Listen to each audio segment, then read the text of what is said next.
Je, hii ndiyo Tanzania mpya ya kazi na utu?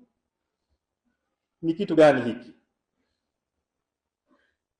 Padri moja katika mahubiri tafakari kama hii, mimi nimemsikiliza vizuri sana, amenigusa sana. Anasema hatuwezi kuchoka au kusita au kuogopa au kuhofu lolote kuzungumza mambo haya.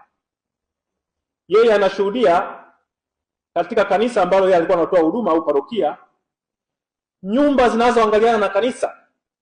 Mtaani hapo alihesabu miili ya watu 13 waliokufa kwa mpigo, imelala barabarani na damu zinamwagika. Sasa anasema mimi nisizungumze habari hizi. Na kweli kanisa likishindwa kuzungumza habari hizi, limepoteza hadhi yake, limepoteza nafasi yake.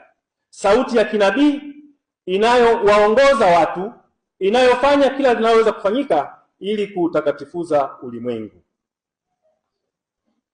Padri huyu anasema kwa uchungu sana, anasema damu inayomwagika katika uso wa nchi daima hupiga kelele. Na mimi naungana naye kwa kuoanisha hili alichokisema na kile ninachokijua kutoka katika maandiko matakatifu, kitabu cha Mwanzo sura ya 4 aya 9, kwamba damu hii inayomwagika inafananishwa na ile damu ya Abel iliyokuwa inamlilia Kaini. Na Mungu akajitokeza akamuuliza Kaini, ndugu yako yuko wapi? Kitabu cha Mwanzo sura ya 4 aya 9. Anakwepa jukumu, anasema mimi si mlinzi wa ndugu yangu. Kweli uko hapo kufanya nini kama wewe sio mlinzi wa ndugu yako? Kazi yako nini? Wale tunaofikiri kuua kwa kuamua au kuagizwa ni jibu la maswali ya Watanzania. Tumekosea, hatuko sahihi. Hii si sawa.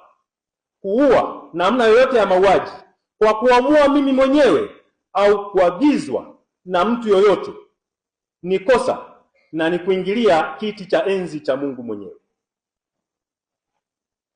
Tumsifu Yesu Kristo. Nataka niseme jambo hilo sio jibu la maswali ya Watanzania.